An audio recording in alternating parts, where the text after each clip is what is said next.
So I was working on this essay on Jefferson, right? Some objections, right, from skeptics or so. Like the God of the Declaration, is it Jefferson's God, or is it the God of the American people, right? The God of the people. Like when he appeals to the American mind, right? The mind of a people. And also using the Jefferson's Bible to prove that it's not really proof of his rationalisms, but it's more proof of his covenantal moral framework that he appeals to, right?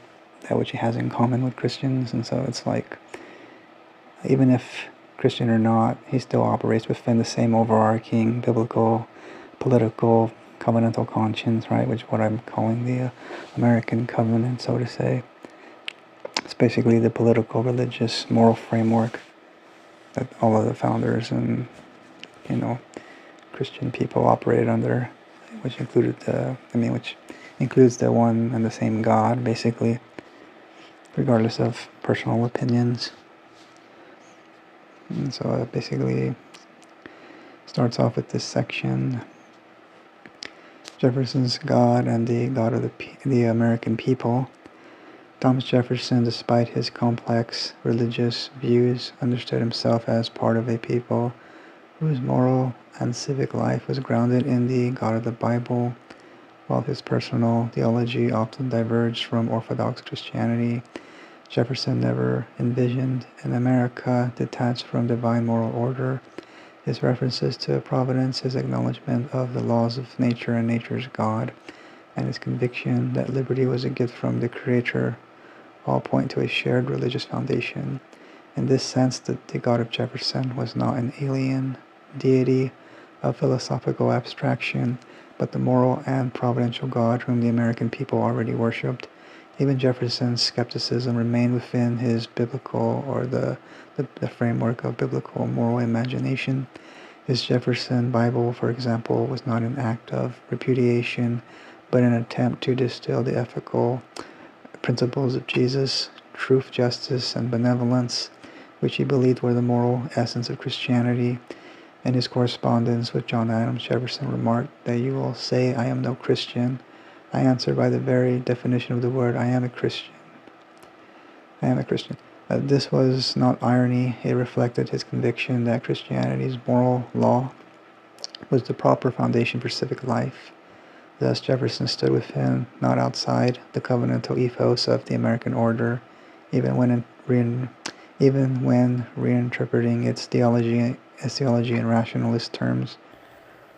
The God of the people and the God of Jefferson were not two different beings, but the one divine authority viewed through different lenses. The covenantal order of America allowed for diversity of belief precisely because it was anchored in a shared moral foundation.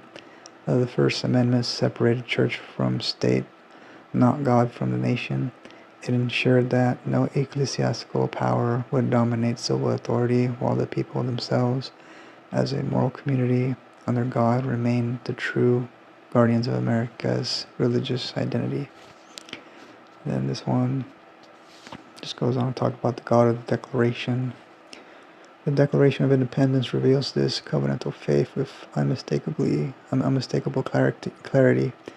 Its appeal to laws of nature and of nature's God, to the Creator as the giver of rights, and the divine providence as the guarantor of liberty, testifies that the American experiment rests upon a moral law higher than human will. Jefferson himself insisted that these truths were not inventions but self-evident, deriving from eternal divine laws. He famously declared that there were no new ideas in the Declaration. It merely expressed the American mind, a synthesis of biblical morality, classical virtue, and natural rights philosophy, inherited from centuries of Christian thought. In this sense, the Declaration was not a secular manifesto, but a covenantal proclamation. It bound the nation, both politically and morally, to the God who endows human beings with rights and demands justice from rulers and citizens alike. When the founders pledged their lives, fortunes, and sacred honor, they did so under oath, invoking divine witness. The Declaration thus functioned as the founding covenant of the American order: liberty under law, rights under God, and freedom bound to virtue. Jefferson, the people, and the biblical imagination. Jefferson's first inaugural address vividly displayed his sense of divine continuity between ancient Israel and the American nation. He says, "I shall need the favor of that being in whose hands we are, who led our fathers as Israel of old from their native land and planted them in a country flowing with all the necessaries and comforts of life." Here Jefferson's rhetoric aligned perfectly with the Puritan and Covenanter imagination that had long shaped the American consciousness. His vision was not a purely secular republic, but a nation sustained by divine providence and moral covenant. This civic biblical framework allowed even those considered deists to find common cause with Christian citizens.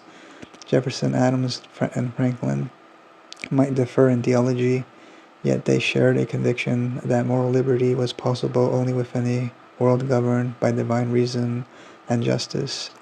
Thus, the American covenant was capacious enough to unite philosophical rationalists and Reformed Christians alike under the one moral God, not the gods of pluralism or indifferent deism, but the single providence who governs nations in righteousness.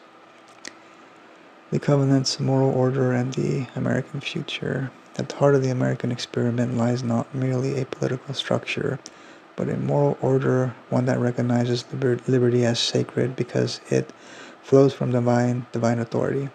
The founders did not establish a church, they founded a civilization that assures a moral universe.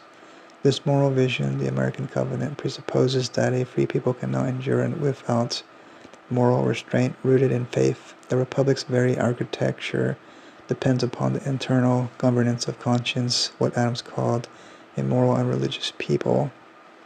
Without that covenantal virtue, the forms of liberty decay into license, and self-government collapses into tyranny or chaos.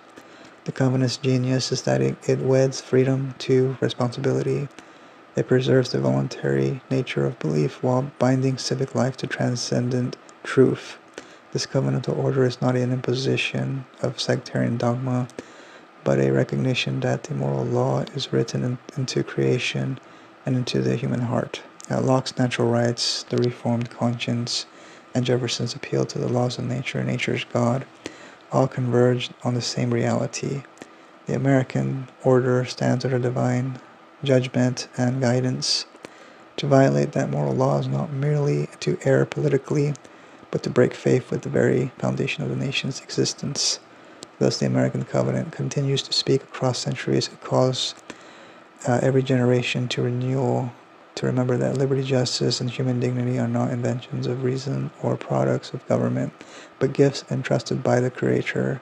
The task of the Republic is to keep that trust alive, to live as a people under God's providence, free yet bound by righteousness. In doing so, America fulfills the vision that animated its founding: not empire or utopia, but a covenant nation, a moral commonwealth under one God, ordered in liberty. That's pretty much it. Because I'm trying to understand it, the overall biblical consciousness, the American consciousness, right?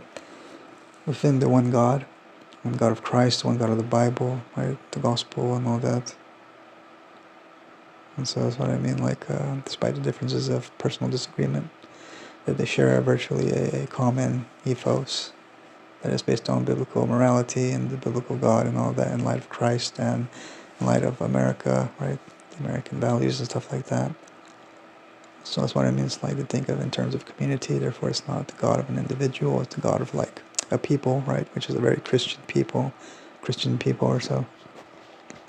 Diversity of different Christian beliefs and dissenting reformers, right? And reformed theology is basically covenant theology, which is what it's kind of grounded upon, right?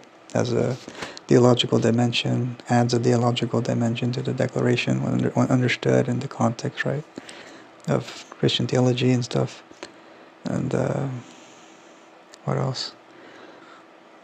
Yeah, basically, yeah. So if you like it, and thank you, and God bless. Also wanted to add this version of the section. Jefferson, the God of the people, and the American Covenant, right? Kind of like this one a little bit as well, because it's fleshed out more. It's worded differently. This is how it goes. Thomas Jefferson stands as one of the most misunderstood figures of the founding era. His theology was personal, sometimes unorthodox, yet his moral and political philosophy operated wholly within a Christian moral order.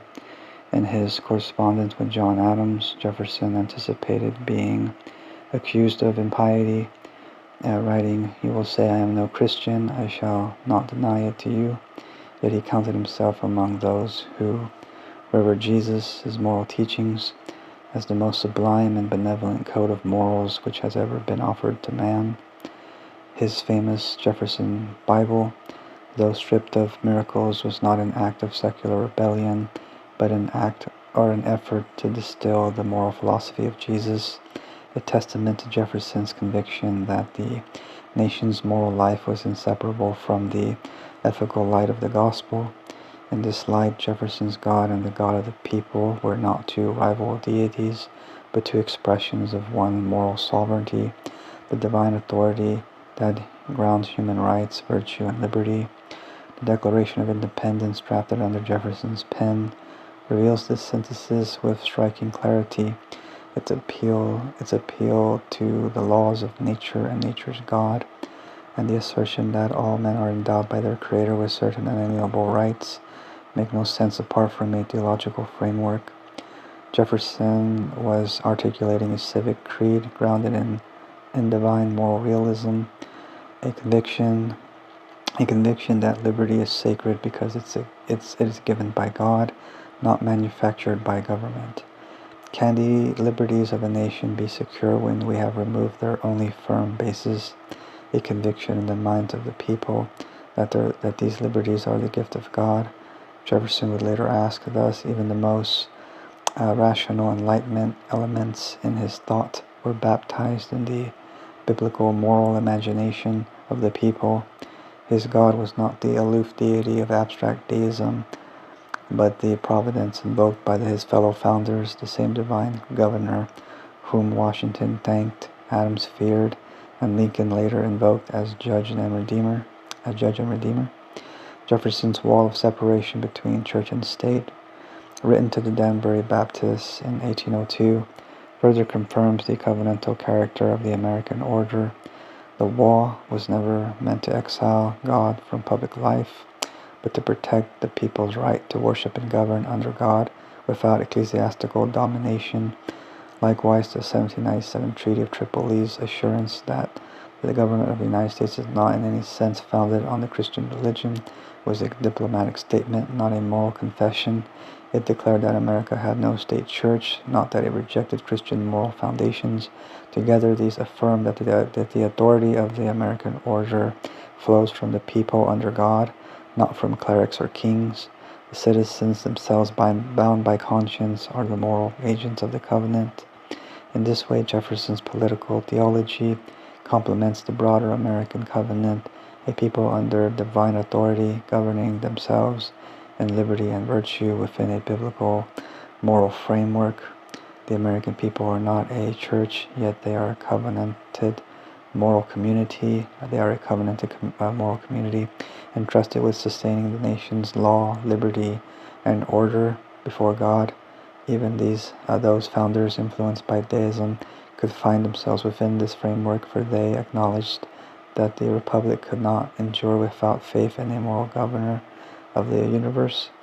Jefferson's God, then, is not opposed to the God of the people. It is the same providential Lord, understood through the light of reason, revelation, and covenantal conscience. So that's the other interpretation. That's what it says. Historical accuracy, I quote here, Jefferson to Adams, is Jefferson Bible Project, Gift of God, Question, Wall of Separation, and Treaty of Tripoli are authentic historical sources. The interpretation that Jefferson's thought fits within a biblically moral civic order upheld by the people under God's authority, is historically defensible and contextually plausible, The idea of the American covenant as a modern interpretive frame is not anachronistic, but a legitimate way to describe the moral political pattern evident in Jefferson's writing, the Declaration, and the broader founding consensus. That's the other version that I liked. So I just wanted to, I guess, add this as well to it, to the video. And yeah, if you like, please like and subscribe. Thank you. God bless.